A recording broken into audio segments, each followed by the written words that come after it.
Votre attention s'il vous plaît. Cet élément est en lingala et en français. Contactez-nous pour savoir s'il est aussi disponible en la langue de votre préférence.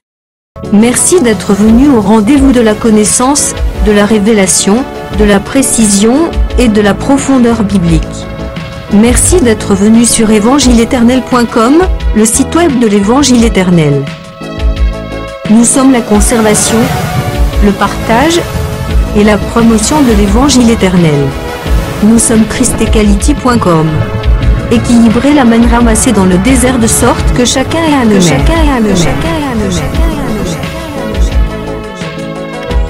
Pour nous encourager à continuer à vous servir, nous ne vous demandons pas grand-chose, sinon de souscrire à l'une de nos YouTube channels qui correspond à votre version linguistique. Souscrivez s'il vous plaît. La rubrique Pasteur Eten présente aujourd'hui le prophète Jean-Willing Banzasui, ministre de l'Évangile éternel. Recherchez-vous les enseignements du prophète Jean-Willing Banzasui? Allez sur christequality.com/jwbanzasui.html. Les enseignements sont disponibles en texte, audio et vidéo. Bonne édification au nom de notre commun Seigneur et Dieu Jésus-Christ. Amen. Au nom de notre Seigneur Jésus-Christ, nous avons ainsi prié. Amen. Bonjour. Je vous salue dans le nom du Seigneur Jésus. Nous prenons les textes.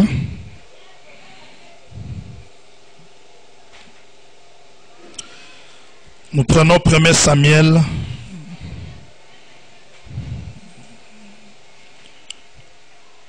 Nous lisons le chapitre 27. 1 Samuel, je lis le chapitre 27. Je commence par le premier verset. Je vais lire ça et là.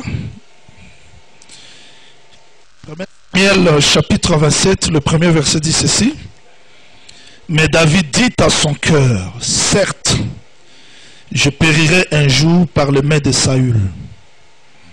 Ne vaut-il pas mieux que je me sauve au pays des Philistins, afin que Saül n'espère plus me trouver, en me cherchant encore en quelqu'une des contrées d'Israël, car je me sauverai ainsi de ses mains.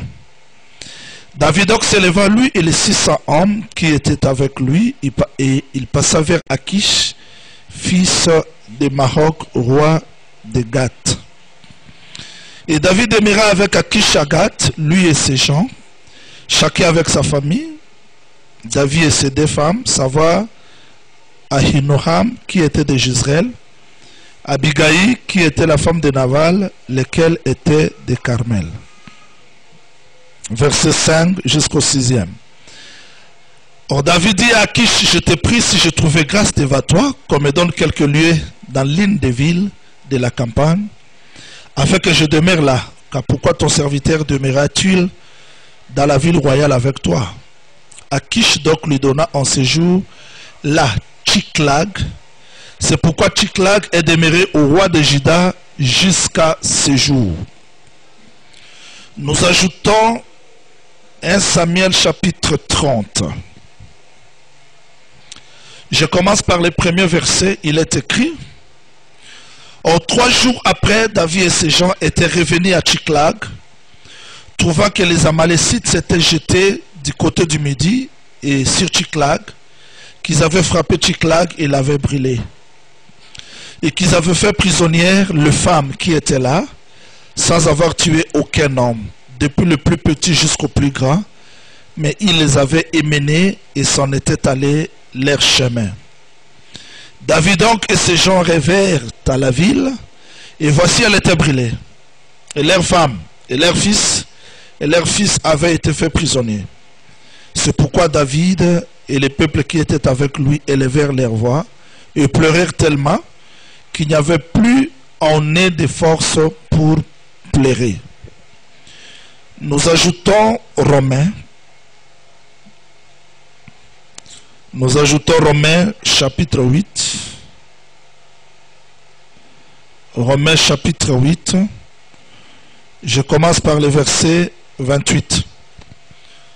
Romains chapitre 8, je commence par le verset 28, il est écrit: Or nous savons aussi que toutes ces choses contribuent au bien de ceux qui aiment Dieu, c'est-à-dire de ceux qui sont appelés selon son propre arrêté.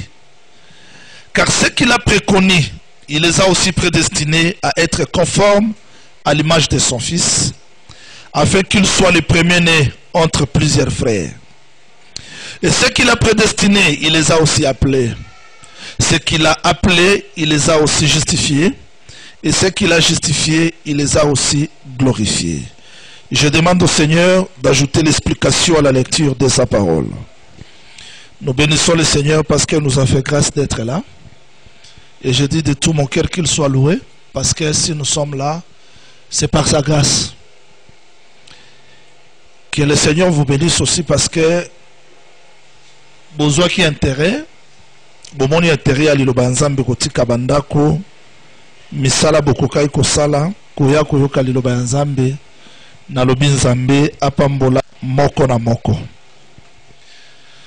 Nous étudions un deuil qui s'est passé dans une des contrées, Tchiklag.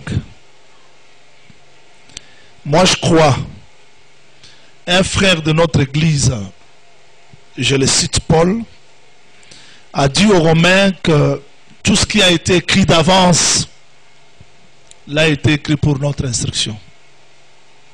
C'est-à-dire dans la Bible, il n'y a pas l'hasard. Il n'y a pas quelque chose qui est écrit poétique à la kuna. Mais Dieu s'est caché dans toutes les Écritures. Vous serez d'accord avec le texte. Un jour, David, na Jonathan, David a le besoin d'avandiao. Papa na yo Saoul a l'ingingate. C'est arrêté qu'il puisse me tuer. Jonathan le bitozo salaboy. Ozo kende orobata mesika moko pembeni ya libanga moko pendant 3 jours. Et le 3e jour, moi je vais venir. Tant na roya la mwana moko. Je vais commencer à lancer des flèches. Si on a bêti flèches, on a lancé 3 flèches. Si on aébissi mwana wala, kende ko soit flèche musika. Cela veut dire que c'est arrêté que Okufa. Mais si on a le flèche chez Asima, il n'y a pas Okufa. Jonathan Zumwana wana kenaye. Landa, place David abatami mwana na ebité. Muto ebi ezakaka Jonathan na David. Donc na elanga wana mobimba, so batu bazalaki, ba ebi place David abatami te. Mais David a batami quelque part, pembeni ya libanga. Et puis Jonathan a eu une flèche à bandi gobeta. Tant a beti flèche pan. A ebi si mwana na kimo kendo soa. Na ebi te sobozola nanga. A ebi kende za musika. Mwana na kimi mbango alandi flèche musika. Et si Jonathan a ebi si mwana na bon zonga na yo. Tant a zongi, David a bimi à Lili. Parce que parler en langue, c'est que Kobet a flèche, kende musika, zonga sima, à ta serviteur, on a banane ko kende zonga, mais aye ba ke le roni zo salamate. Abanera ko courir, mais azoye bate, ke mbangu na yo ane bombilité ya. Lité yango ezala ke lo mosuze. Eka liwa ya David, to résurrection na ye. Parce qu'il était question de 3e jour. Alors David, tango abimi, to comprendre que secret wana mutoye bien wezaraka Jonathan na David. Frère Paul dit que il explique la vie chrétienne comme la course. Il explique le ministère comme la course. Il dit si je cours, Paul abandaye kokima boité, mais la course cachait une pensée. Je dis que quand le prédicateur prêche aujourd'hui, il fait la course dans les Écritures. Mais je dois vous dire que toutes les Écritures, tous ces mouvements, le David qui est caché. David ou Abatami, c'est de lui qu'il est question. Tu peux voir les gens courir, Mais il n'est pas question de tout ce monde-là, il est question de David caché. Et je dis que dans la Bible, un homme qui est caché, ce n'est pas Moïse, ce n'est pas David, ce n'est pas Josué, ce n'est pas qui qu'il soit, mais l'homme qui se trouve caché dans les Écritures, c'est le Seigneur Jésus-Christ. C'est que dans toute la Bible, quelqu'un me posera la question, je vais dire que dans Proverbe 25, verset 2, il est écrit, la gloire de Dieu c'est de cacher les choses. Et dans toute la Bible, tu as Josué, Moïse, David, course, mais personne ne peut donner l'explication si ce n'est que lui-même. C'est que Makambo Totangi et Bombi Mutumoko. Yango biso tote à la carte de la Bible, mutu abata mezaka moko Yesu Christ aussi. C'est ce qui jaoula za motei, ami luki la place mususu mais ami tia la carte de la Bible te. C'est ça notre élite. Pour ça la biso za ke batu nyonso balongwa la Bible Yesu yemo watikala. Nzambe na carte de la Bible pe na vie ya batu. Je suis allé là-bas pour vous faire comprendre que les courses que nous allons faire dans les Écritures, Tokokito qui na Psaume, na Romain, na Josué, mais c'est seulement pour parler d'une seule personne qui est le Seigneur Jésus-Christ. Qu'est-ce que nous voulons étudier au juste? David fait un déplacement. Parce que David, il est le roi en Israël. Mais quand David est roi, il y a aussi un Saoul le roi. Cela veut dire David ne peut pas régner là où il y a Saoul. Saoul devait le tuer parce que vous serez d'accord avec le texte que les deux rois ne peuvent pas régner ensemble. Les deux rois ne peuvent pas régner ensemble. D'ailleurs, quand le roi Hérode a vu Jésus, qu'est-ce qu'il a fait? Il a fait quoi? Azui et la manne à la tissite pour dire que désormais le roi c'est Jésus. C'est que Bakondimi Balé Bakoki Kozala na contre mon côté. Alors il faudrait que David Akima. David dit ceci. Bon là très bien parce que c'est ça le début de l'enseignement. David dit si je reste en Israël, je vais périr un jour. Il quitte Israël pour le pays des Philistins. Suivez bien, le pays des étrangers. Mais curieusement, David pas qui makakaye moko. Quand il quitte Saül, il part tout d'abord dans la maison où se trouvaient les souverains sacrificateurs. Cela veut dire accueilli là où il y avait les sacerdoces. Azuma pao ezala ko na pesi batulaye. Ça veut dire quelque chose? C'est que tamazo kima place moko pour akima n'importe quelle direction à kena no place nanganzamba zala ki atuniye abi biloko akoli ezali nanganzamba lobi non awe ezaka mapa ou eza destiné pour la banganzamba dans les peines de proposition abi salobi soki batuna o baza pire David abi oh mais batuyo so baza pire je me pose des questions batuna ba koma pire mon colonie David alobi baza pire. Si on a la salle qui a na tourné na mais David biloko eza ba sacrificateur. David le roi lobi dit pesa bango biloko balia. C'est que bato la ba comme ba sacrificateur sabayeba. Baza purifier non pas bango balingi baza purifier mais le message de David les a purifiés. Ba yabi dit tokende.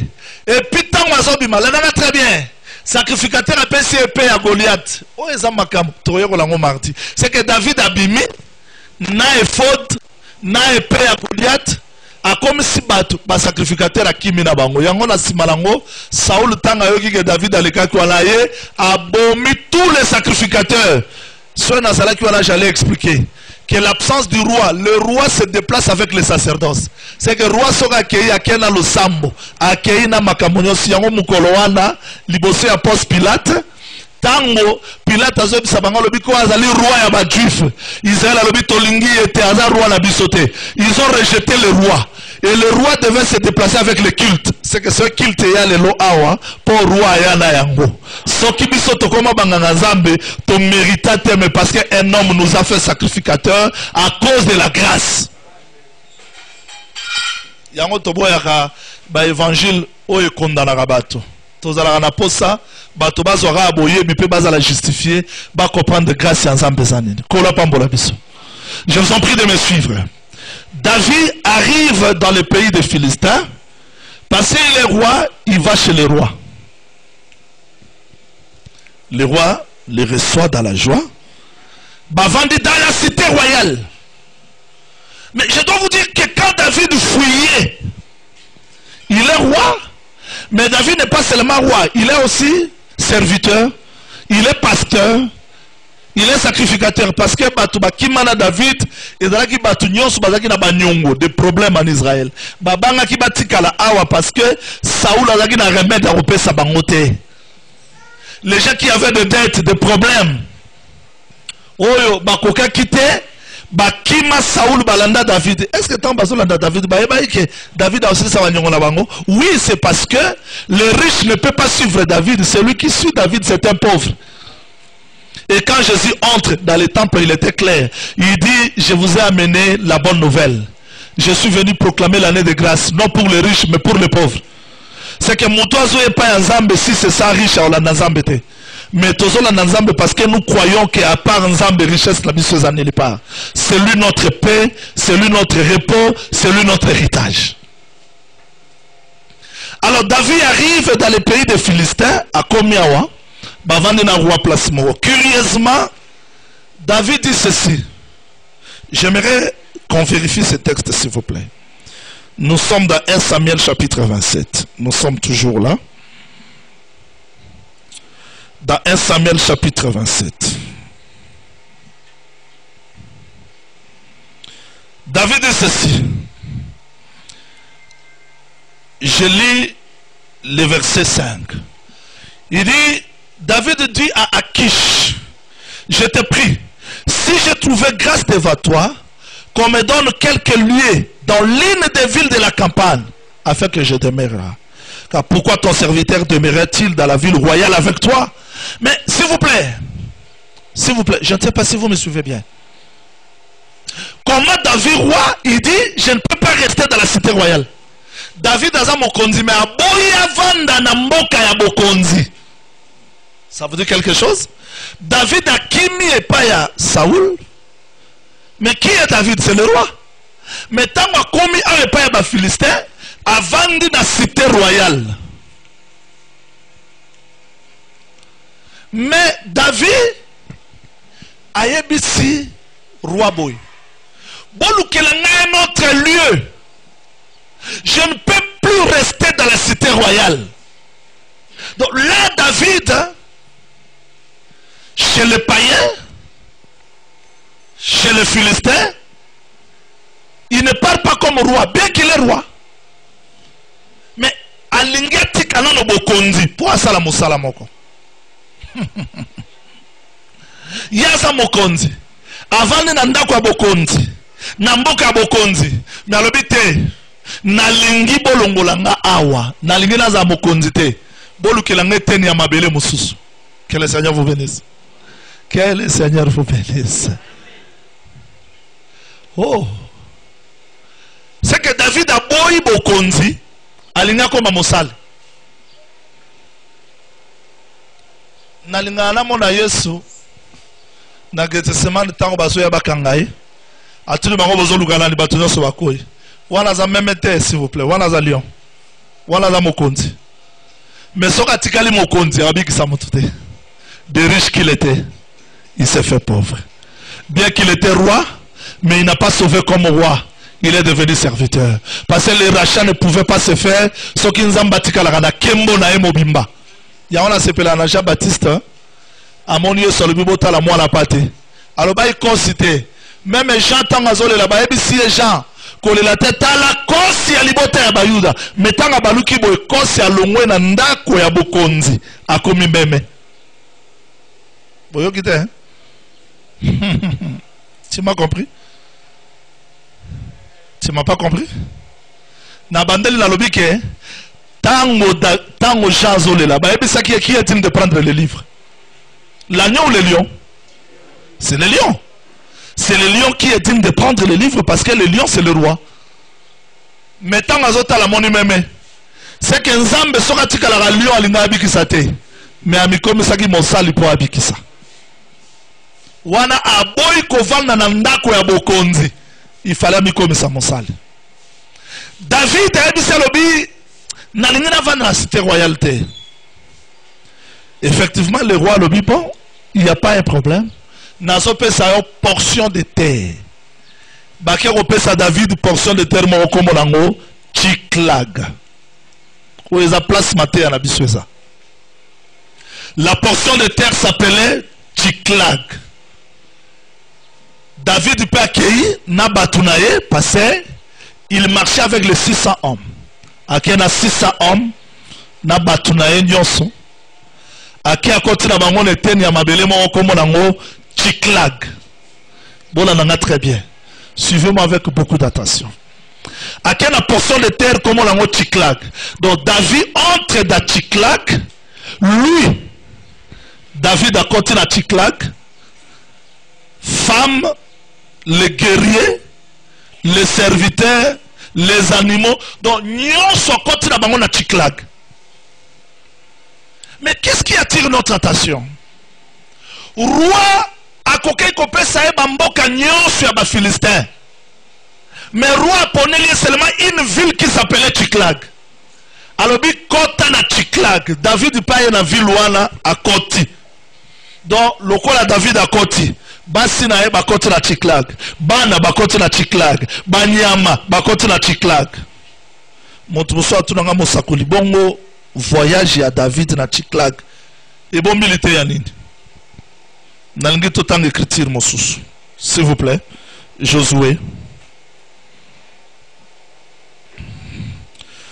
On prend Josué. Chapitre 19. Bon, là, très bien avec beaucoup d'attention. Josué chapitre 19, je commence par le premier verset. Le deuxième sort échut à Siméon pour la tribu des enfants de Siméon selon leur famille. Leur héritage fut parmi l'héritage des enfants de Juda. Verset 2. Ils eurent dans leur héritage, babandi otanga ba ville ya Siméon, Beersheba, Seba, verset 5, Tsiklag. Ah bon? On comprend que quand Israël quitte l'Égypte pour Canaan, arrivé à Canaan, il fallait chaque tribu dans sa portion de terre.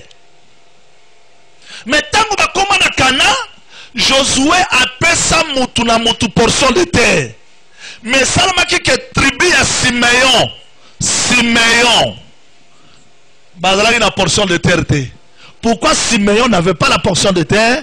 Parce que dans Genèse chapitre 49, verset 4 jusqu'au 5e verset, sur au Kitinase, au moment que papa, c'était le père. Vérifions ça s'il vous plaît. Tout en ango rapidement. On lit ça rapidement. Genèse 49.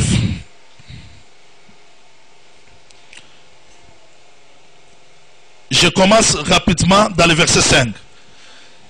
Siméon et Lévi, frères, ont été des instruments de violence dans leur demeure.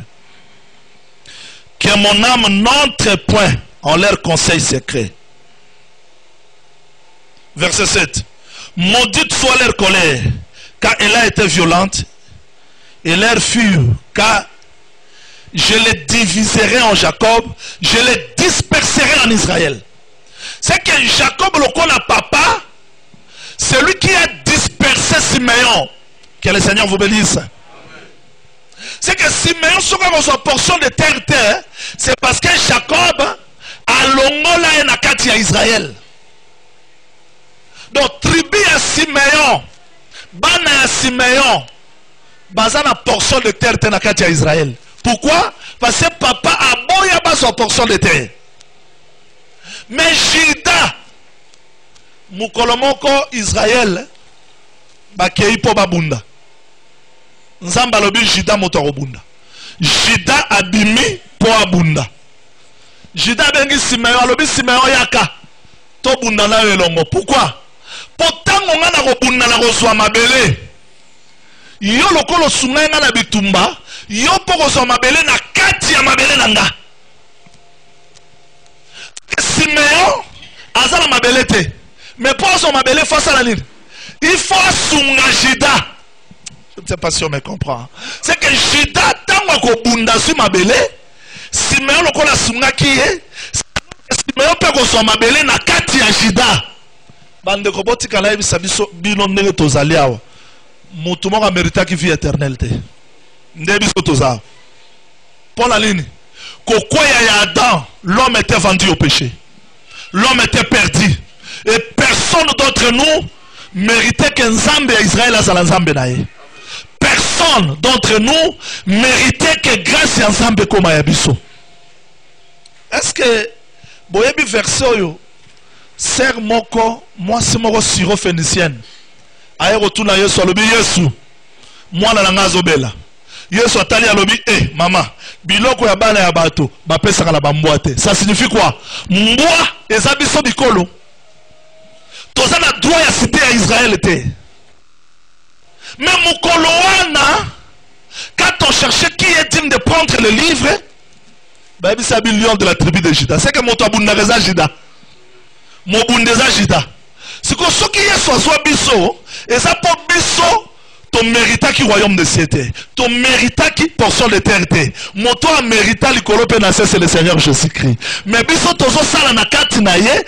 Si manayango biso peto hérité, mais tozali ko hérité pour biso to mérité te, tozali ko hérité dans lui Jésus. Yango soki motata azumbongo, moto azu libala, moto apambolami, amola te ke ye moto a mérité te, parce que moto a mérité zaka Yesu Christ ye moko. Mais soki tozali ko soa, tozo soa na kati ya Yesu. Je peux continuer, je crois. Jusque là, bozo zelana expliqué bino matanga ya Chiklak. Yango na lingi na ramener bino poto comprendre que soki Simeon azwa ke teni ya mabele azwa po ya mérita kité, mais c'est parce que ezalaki ya Juda. Mais curieusement totangi que David tango David azokende epa ya ba Philistin, roi apesi ya mabele ya Chiklak, OK? Naza na besoin tokangala l'écriture bien. Roi apesi mabele ya Chiklak. David peut accueillir à côté de Chiklak. Mais l'homme est comme ça les années. Écriture le dit que Chiklak ango ezalaka ya Simeon. Oh. Mais Chiklak de ce que c'est ya Simeon, c'est que zaki ya nani? Ya Juda. Parce que Simeon azwa la carte ya Juda. C'est que Chiklak est ya Simeon, mais Simeon azwa la carte ya Juda. C'est quoi David azanani? David azwa Juda. Ah bon? C'est que David tient à ce qu'il y a la Chiklak, à ce qu'il y a soit mabele, mais à ce qu'il y a récupéré. C'est que mabele à Chiklak, et zalaka mabele à ba Philistin, et zalaka mabele à David. N'a expliqué bien terre à terre pour te comprendre. N'a expliqué bien terre à terre pour te comprendre. La nanga, je vous en prie. Nazi mwana moko ya muke ya mobali. Mwana wana tanga botami. Mwasi na yaza wapi? Mwasi aza yote. Mwasi aza akana kati ya mobali. Bondi bien ngote. Mobali adanti azo tambula. Mwasi aza lagi wapi? Aza ina kati na ye. Mwasi aza lagi yote. Mwasi aza akana kati ya mobali. Mais soki mwasi abotami leki ya mobali, mwae mobali abala ezate. Ndenzamba kolongola ya tindi na famille mususu. Tozokana Nzambe tanga tini mwasi na famille mususu eza po yo kenda ko racheter ye. Mais en réalité mwasi azalaka na famille mususu te. Famille ya mwasi azalaka mobali. C'est que mwasi azalaka pena na kati ya mobali. Mais ti ake na famille mususu Nzamba longoli ye kaka. Yango mwasi tango azokenda libala na évangile la biso tolobaka mwasi akenda libala te mais azongaka. Parce que esika uta ezalaka pa ya mobali. C'est que parent ya mwasi mobali, mama ya mwasi mobali, ndeko ya mwasi mobali. Mais Nzamba longoli ye kaka tindi ye quelque part po tango yo kokende oswaye osongisa ye. Nayebisaka ba pasteur que sorotei okuti moto mo azaki moto akuti ya masanga bongoli motema aye na kati église koko mise mondimi na ote. Pour mukolo na yazali. C'est que Yesu aya koluka batu nyonso te, mais aya koluka bato bazalaka na kati na ye. Tel que nous sommes là, tozalaka na kati ya Nzambe. C'est biso tout la carte ensemble toya la carte mokilio mais quand il est venu ailleurs à Roluka biso. Na pe sabino preuve moko. Yesu aye tala Zaché ayoki ke Yesu zoya. Na be fort na enyo so matili kolo nzete moko avandi. Pour la Zaché kanisa zozela na Yesu. En tout cas Yesu roleka lelo naza na besoin na mona ye Yesu azoya. A commis place Zaché Zalaki. À la place Zaché benga Yesu. Na sali 3 heures de temps nazo lukayo. Yesu a commis la télé Zaché kita. C'est que na Yesu na Zaché moto akenda luka moto zaki Zaché te. Yesu ndeko luka Zaché. Pe abenge na kombo na epo ayebaka yi. Yabito so tozo yokala. Zaché kita. Pe asuki na tala bilelo na kovanda na ndaku na yo. Siko tanga zokota parce que évangile la biso pesa katina eloko moko tango Yesu akota kana ndako za Zaché lobi ko ekoti apo oyo pesa mwana ya Abraham. Ah bon, c'est kayaka ko luka bana ya Abraham oyo basalaka na kati ya Abraham nde ayaki ko luka bango bandeko nalingi na simplifier na yebisa bino ke soki lelo tondimeli nzambe za le fort na biso te eza parce que nzambe nde ayebaki biso. Parce que ça a batebele baza ba jeune lokola yo bazo kokate kozwata inerdita ba adorer nzambe bazo kokate kolonga masumu mais soki tolongi masumu tozwi ngolu non parce qu'on l'a mérité mais c'est la grâce du Seigneur. Que le Seigneur vous bénisse. Je vais dire en un mot que Tchiklag la nanga siko très bien pour awa totiki siko mabele c'est que David tiazo kenda na Tchiklag akendaka pena la Tchiklag te mais azo songa simbanga très bien pour tobunga te. On a compris que David azo kenda na Tchiklag ango ezalaki wapi na kati ya David. Tu comprends te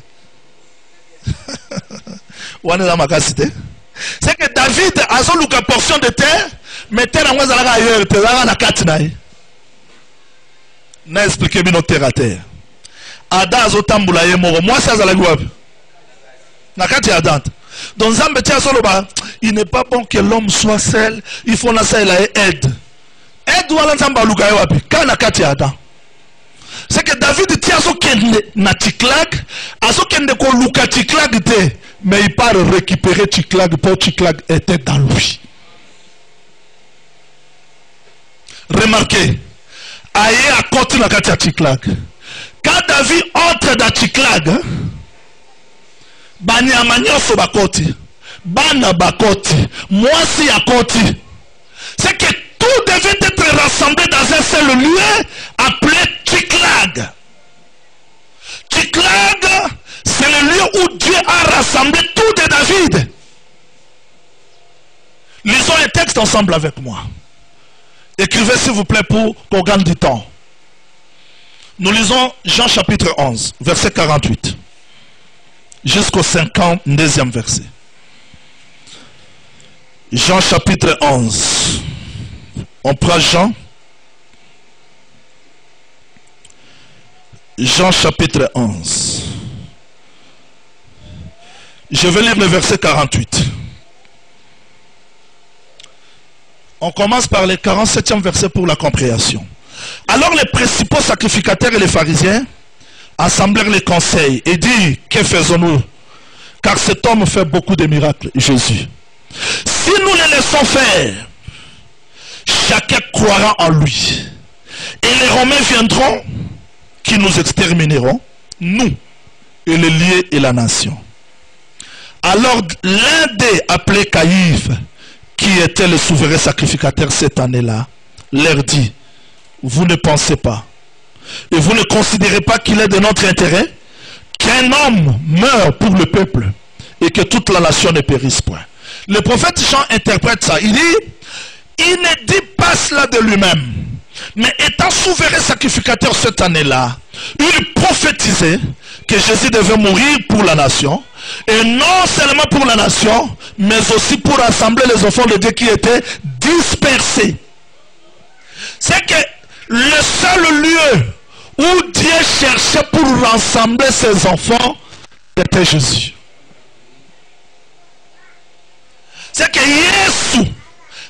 esika moko nzamba sangisa batu nyonso. Moto moso atuna nga prophète et comment mi wapi. Tala. Yesu atambula tuni ba yekoli, batu bazolo banga azalani. Bero babi yo oza Eli. Yo oza Moïse.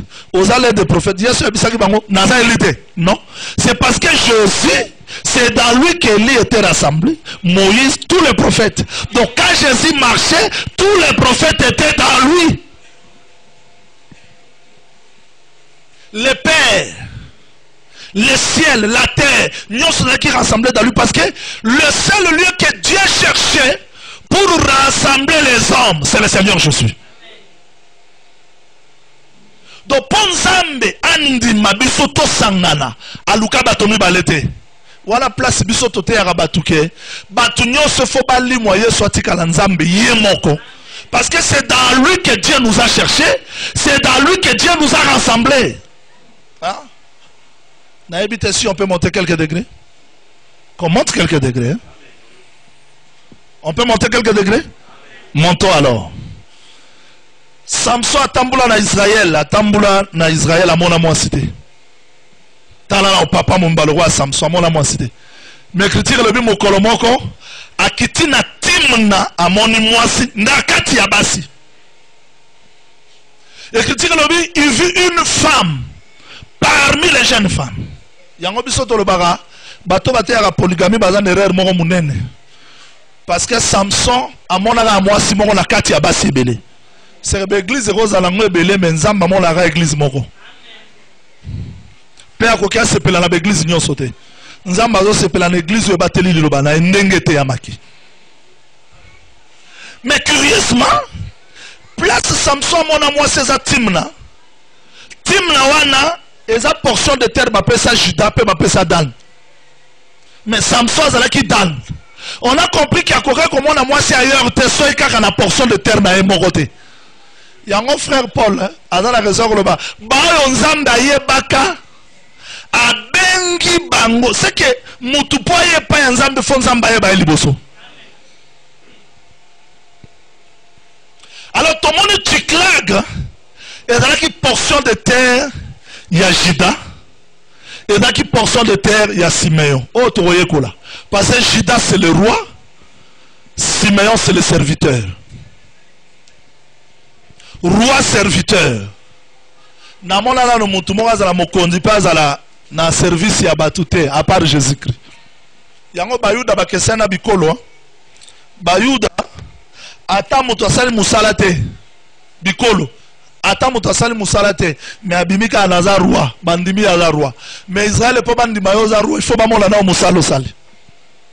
Eza le roi Yesu mokolo mo ale si bango mapa. Bale mapa tie sili. Bango bavandi me ifaza la roi. Ni netindi bango za la roi. Papa moni que soit comme roi tozanga lipate. Ye ifaza la roi. C'est que pas la bayuda jamais bako pesoka grade moko bozala roi pamba. Kamba kabiso pamba soko za la musala moko salite. Yango tango Goliath abimaki azoloba. Bolukelanga mutu moko. Alukalani. Il faut luka roi. Nasenga ibino tomata mena moni bokokite parce esika Goliath atelamaki asoluka roi babengi yango soko ezali eteni ya mabele bapesa Juda. C'est que soko koti na lupango ya moto zoluka nani mukolo lupango aseko zoluka mukolo lupango il faut Juda ya siko Juda ngwa yaki c'était David po bandeko na ya ata bazalaka Juda me bazalaka 3 mais etango ye 4e c'est que Juda siko ya bibi bon c'est yo bon Goliath yo zoluka nani on a zoluka mutu mais bon yo za le tenya mabele là c'est qu'il est question de moi dans toute la Bible il est question d'un seul homme c'est le Seigneur Jésus-Christ. Remarquez s'il vous plaît tangu David asangisi batu nyonso na Tchiklag talingi na loba boy tango Yesu aya bana ya nzambe nyonso basangana na kati na ye. Yango frère Paul azaki na raison koloba tokufaki na ye tosekwaki na biso tokufa na Yesu ndenge nini. Po libanda ya Yesu nzamba mona lieu mususu te. Un seul lieu, c'est le Seigneur Jésus-Christ. Là où Dieu nous a rassemblés. Mais t'as la placilité à la biso ezali. Alors il fallait tout ça là démarche pour toute localité à place ezali. Parce que femme vertueuse, aller sarabala na il faut tambola na musika alukela bango bilo wa rolia. Oh nyonso nasali démarche le roi maman moko pour la luka bino biloko akolia. Siko na lingana bandope sa biloko. Vous êtes prêts? Oh, vous êtes prêts na pesa biloko. Remarquez. David aya koti na Tsiklag. Akoti na mwasi na bana. C'est que basi bana batu nyonso afai na bango na Tsiklag. Un jour, suivez-moi très bien. David sort de Tsiklag. Ok? Bon, là, on a bien. Un jour, David sort de Tsiklag. Yamutoya koti na Tsiklag. Asangisi basi, bana, banyama, biloko nyonso na Tsiklag. Mais mukolomo ko abimi. Pour matanga ko sala mate, soki David avandi na Tsiklag. Toyo kala bien. David a bimé un jour na Tsiklag. Si vous avez bimango, a sali absence ya premier jour, deuxième jour, troisième jour. C'est que David a osonga la Tsiklag troisième jour. Donc David a continué à Tsiklag à sangisi biloko nyonso. Mais un jour a bimi. Tant a bimi a tiki Tsiklag en homogote. Pour ceux qui David a zana Tsiklag moto aboma Tsiklag te. Mais tant que David a bimi, Amalek, oh, tu vois, mardi, a tumbi Tsiklag, a pandi Tsiklag, a brûlé Tsiklag. Maintenant, nous disons, comment on a Tsiklag? Parce que David n'est plus là. Mais si David est à Tsiklag, on ne peut pas brûler. Depuis que David est sorti de Tsiklag, premier jour, on l'a pas tourné. Deuxième jour, on ne le voit pas. Mais troisième jour, on voit David venir à Tsiklag. C'est que David est à Tsiklag, Moutaoboma Tsiklag Azate. Nalingana Lobake, frère Paul Alobi. Frère Paul Alobi, la plénitude de la divinité habita corporellement dans le corps de Jésus. Donc Jésus, Yesu, azali esika moko nzamba luka pe asangisa batu pe azobo nzambe na yatia na kati ya nzoto moko molango Yesu. Nalingina ça la différence moke s'il vous plaît. Pe sanga mato ina différence nalingina ça. Salomon atongi temple. Atongi temple tala sali des mouvements. Landanga s'il vous plaît. A sali des mouvements. Ayeboy. Atiki peuple na sima aye tango azoya azo représenter peuple assemblée na binzambe soki libota no baye awa yoka bango wana Salomon a su position ya peuple tango asisi ko sambela abaluki abandi ko bénir peuple.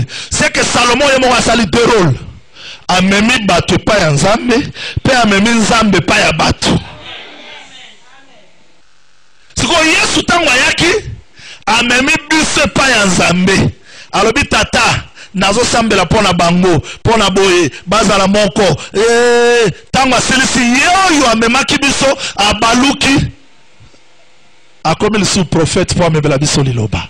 C'est que nzambe, s'il vous plaît, l'écriture dit ceci: Dieu était en Christ, réconciliant le monde envers lui-même. C'est que Jésus représentait l'homme, Christ représentait Dieu. Et Dieu entrait dans le corps de Jésus pour représenter le mariage de l'homme envers lui. C'est que Yesu tia zo tambula nzambe. Nana obomae. Nana o détruire motute. Mais mokolana bakangiye, landa très bien. Bakangiye ba memie na Golgotha, batie na Golgotha. Agangi. Mon père, pourquoi m'as-tu abandonné? Wale ngoro banini? Tata abimi. Tanga abimi atiki nzoto. C'est quoi nzoto nde sangi sabato, c'est ça Tsiklag. C'est que tant que papa abimi, nzoto tikali, on va maintenant la destruction. C'est que liwa ya Yesu ne kulusu elingi koloba nini? Elingi koloba ke nzoto ane beta mi po nzamba abimi. Boyoki te Jésus. Ah boyoki yango moni tango bakangi Yesu Pierre akimi Jean akimi mpola nini? Parce que il est écrit beta berger pour ba meme ba panzana. Siko Yesu na Golgotha. Tata na moni gawa moyen avant dans le ciel. Le Père, c'est-à-dire l'esprit se sépare de la chair. C'est pas si on me comprend. Nzambe oya ki kovanda na nzoto ya Yesu fo bima. Là on voit maintenant le corps brûler. C'est ça Tchiklag brûler. Tant que Tchiklag a brûlé, détruit, pour la ligne, pour Nzamba bima. Nzamba ozonga ka photo côté premier jour il est qui? Deuxième jour il est qui? Troisième jour il est tout. C'est ça la résurrection. C'est quoi Abimaka? Ayeko zonga troisième jour. Et quand David retourne, Matange bandi. Bazon la parce que Tchiklag est détruit. Et la destruction de Tchiklag veut dire quoi? Bato bakena boumbu. Il faut Matanga moko salama pour récupérer bateau. J'adore ça. Yesu atea batanga avakufa. Mama mutamisa la matanga avakufa te. Na Bible na mona dans na mokilo na mona teja ou la vandika babando sa matanga avakufa. Vakufa sala ja matanga. Azulipa abuki na mibale. Abi bomoni oyo ezanzo tonanga. Bo sala ka boye pona kokala. Yo do yo bani matanga ava. Et puis c'est moi un parfait parce que parfait wana mutayo ka solo na mote mais c'est wala un parfait a pandi au moment temps a pandi eza po ko kiselo ko kantique yembaki ton nom c'était parfait qui se répand c'est que combo ya Yesu zaki parfait mais ça va pandi na mulangite moi yo kana solo zati. C'est que Yesu bando tambula wana soki ba panzara na Golgotha te moye sole comme la biso lingare salate mais tango ba yena na Golgotha ba panzinde sole comme le biso siko frère Judas abi oh maman yo ndenge ni parfait ya mbongo belé boy hein il fallait quand même au bon mango to te kapon la ba pauvre pour ay ba ke yenda o te ka parfait mais oui Judas mo to te ka parfait et puis parfait tant on teka parfait azambongo wala po asombela ngwata sapatu tembe po asombela ngwelanga bakunda ka étranger po étranger baza ba pauvre na Israël abi mais yo tika na parfait yes habité au monde le conseil wa sali cela veut dire que si kanyo so sango malambo koteyama ba kolobela au monde moto sala matanga va kufa siko na tango ye atala bo Zika, Zika a sangisi batu, babane matanga, tala place batu balobaka, bino bolekisi, biso tolobaka, soki to sangani lelo, eza po moto mo wakufa. Parce que tote ya Jean Wilete s'il vous plaît, tote ya moto mo s'il vous plaît, mais tolobe la moto ya kufa, parce que yeso lobaki, bosa la kaboye. Moïse, pasteur ya Israël ya liboso Moïse, boye biet. Ayebisi bango bo nzamba lobibo omoni ba miracle nyonso na salia Pharaon motema na ye ekanga mikaka po miracle moko olonga motema ya moto te j'aime ça Seigneur mais nzamba ayebisi so miracle moko ya suka za to bo mwana pate soki mwana pate akufi motema Pharaon makasi rango esili c'est que moto ndenga zabo po alonga lisumu eza na ba stratégie moko te eza ka mwana pate akufa moto ali ye nde makasi na ye kosila. Sikoyo Moïse abengi Israël bomoni nyonso na sali Pharaon atiki biso atikite bon prise ya suka nzamba lobi tobo mwana pate babomi mwana pate landanga la liboso tango anyo akufi Moïse alobi omoni mokolo anyo akufaki si il faut compter 1, 2, 3, 4, 5, 6, 7 jours. Bon, ça la matanga ya nyo. C'est que ceux qui vont ça la matanga pour la moto ya kufaki. L'été est anini. Pourquoi nous parlons de Jésus matin, midi, soir? Jésus, parce que c'est lui qui est mort, c'est lui qui est sorti de Tchiklag et revenu.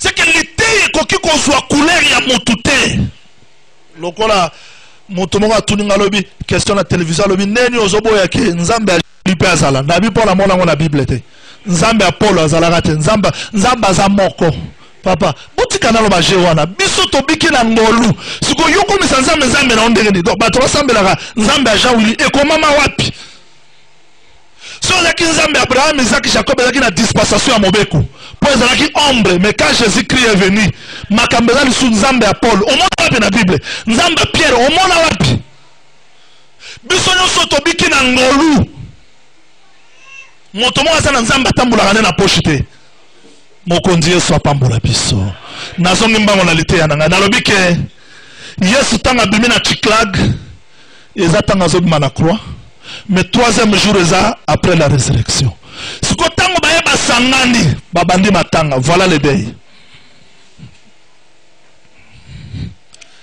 matanga oyo babandi kolela kozanga mardi te mpona koexplike ndenge nini matanga esalamaka na bible Jacob ntango akufa moto nyonso alela ede bato nyonso bavandi baozela na mokolo matanga eza Joseph ye nde akei alongoli elamba abeze papa nelongi akangi elamba babandi kolela do avayi olela ifo ozela na mokolo matanga alela wana toyekola ngo kolongola elamba elingi oloba nini mpo nzambe abombamaka na mobeko ese botanga ngo oh là là nzambe abombama na loi psaume prophète il faut moto moko alongola ye na elamba Dieu devait se déshabiller à la croix de Golgotha pour tout le monde en nudité. Cela veut dire secret ensemble pour épée sa vie.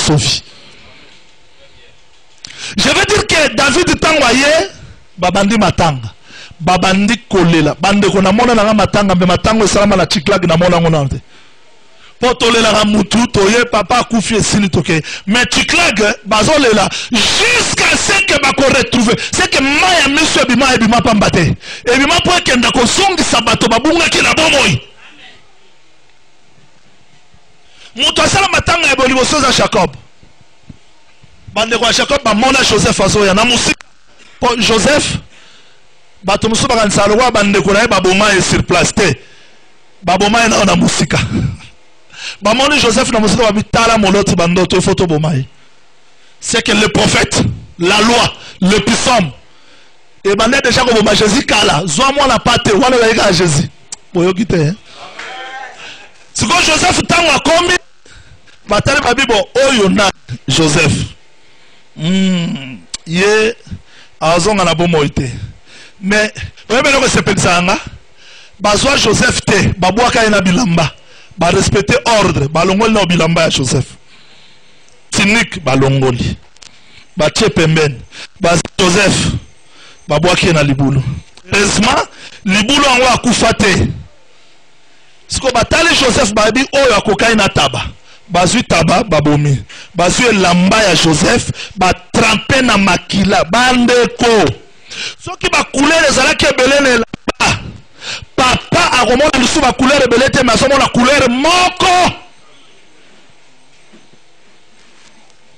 basu elamba balobi oyebi ba ba kanisa lo ba kosaki mais songa na zalaka na lingana interpréter ba bi boy papa tale lamba on eza ya mwana na ote nyama moko ya samba en tout cas sur interprétation zate bato ba ensemble dans l'ignorance siko oyebi lo kosoka msanga ezake Jacob a tinda il a mis la couleur bleu, rouge, noir, mais a tinda la makila. Aïeba qui a pourquoi? Aïeba qui a couleur nyonso comme couleur moko. Do Jérémie Ezekiel nzamba mona lisu bangote. Amona ga le sang. Donc bisonde to zabo la likolo, nzamba omo la bisote, mais omo la le sang du Seigneur Jésus-Christ. Nakati ya makila nda azomo la bisope tozo zwangolo. Batinde le lamba, azue lamba. Atombole lamba. Atale lamba. Jacob le roi est prophète. Oui, Charles. Jacob est pasteur. Est-ce que Aoueba solo à tabana ya mutute? Mazuka elamba. Po yo kana lo solo ya makila mwana nanga me abika ke ah nyama ya zamba. Na expliquer ngo. Amen. Son expliquer tena oza maudite po ko mami moto azo bomba blé la kila mabe. C'est que abi ah bête féroce a déchiré moi la langa. Motumso atangara alubi mais est Jacob azomona. Ah mona. Pour moto a déchiré Joseph c'était Juda. Le lion. Yé motaloba toti kaya wate. Tote kaye. Parce que tout le monde ba commerçant ba okenda na Congo côté ya liloba ya Nzambe. Ba kenda bango côté ba kenda na Joseph. Parce que la loi, les psaumes, les prophètes ce sont les marchandises, mais il faut que Jésus accompagne tout. Et si ka ba okenda na kotambula na bino elongo. Et puis ayebaki que Égypte ezala malade. Et malade ezaki na Égypte. Nzala. Il faut médecin mo wa kenda Joseph pour guérir. Siko sera tikale rosimba ta kende. Siko tango azui elamba. Ah, j'aime ça. Akangabi lamboyo na otika ngote matango et aussi la wate na kolela kino na kokite sika mwana na nazali c'est Jacob alela le roi bisote ke matanga tozambe akokufa la okufa tikite abi matanga la nga aussi la mukolo na kongo la Joseph c'est que matango yo sosongisa moto na bomo yi eza matanga nyoso te donc Jacob ayebi ke ce n'a pas qu'il a morté. N'allez kino na komo la Joseph. Et il était prophète. Parce que alela kino mokola kita l'Égypte à mona Joseph. Ce que David a eu na tikla kasandi sibatu. Babando lela. Oyebi que Paul lela na David. Il faut y bana David bien. Au monde na hote ya. Na sa matanga mutumo wa kufa. Ezate yozoya David a le la A yo le la B yo David ne mukolo matanga David talo balika matanga oh là là ba kinwa bozo comprendre nga bien tolinga opesa ba masapote nala yamba penza mutei mo wazo bisanga bi vina ngeza ya kobeba ndeni naza ndakwa olala tena lala gara ba matanga na bandanga sera histoire bato babeta keza le kutamela ya solo c'est bato musuba na ndaka ba communiquer alekika ba moni matanga abeti tour aye avandi wana yena moto wana ba yebanete moto akufi ayebite photo ayebite ti bozole la etali ekutute mais ya yelu wana poza la place on la te pe na suka oze la café suko boluga oya la ndinande ayebanete aye osala dia ya au monde net aux arts na kati église bato musuba ya kaka pour mouvement to semble les églises à quartier na biso mais là oya osala ayebite alors que ça la nzoto moko esangisi biso c'est le Seigneur Jésus-Christ il faut y en nzoto boyebana est-ce que vous attendez est-ce impossible motoya à l'église mikolonio mais vie na eza changé c'est que là oya osala matanga ayebite mais là ko memi biso awa encore. Vous voulez que je l'explique, je crois. Ce que David a eu, Baléli, s'il vous plaît. Total écriture voilà pour Tozo Kenda Osu qui s'appelle mardi. Torozo Ngelango. Total écriture. Nazana 1 Samuel chapitre 30. 1 Samuel chapitre 30. On prend l'écriture rapidement. Je lis le verset 3. Je commence par les 3 versets. David donc et ses gens revinrent à la ville, et voici elle était brûlée, et leurs femmes, leurs fils, leurs filles avaient été faits prisonniers. C'est pourquoi David et les peuples qui étaient avec lui élevèrent leur voix et pleurèrent tellement qu'il n'y avait plus en eux de force pour pleurer. Donc,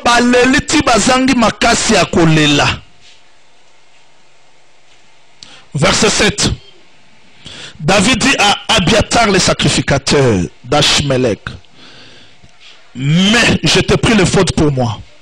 Abiatar a mis les fautes pour David. Toquez rapidement parce que Zamakambo.